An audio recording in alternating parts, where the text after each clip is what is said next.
Lesson 23, a new time signature, the 6/8 time signature. In 6/8 time, there are 6 quavers in every bar. However, the overall feel of this time signature is 2 beats per bar, not 6 beats per bar. The beat is a dotted crotchet. So you count 6/8 like this, 1 under, 2 under. In some time signatures, for example, 3/4 and 4/4, the beat is a normal note, such as a crotchet, minim or quaver. This kind of time signature is known as simple time. However, in other time signatures, for example 6/8, the beat is a dotted note, such as a dotted crotchet.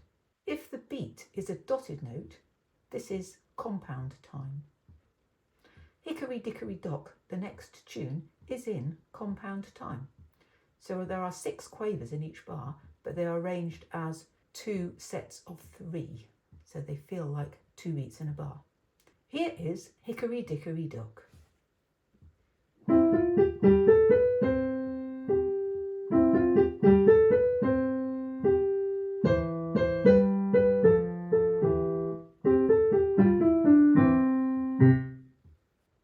Here is Lilliburlero, a very old tune by the English composer Henry Purcell.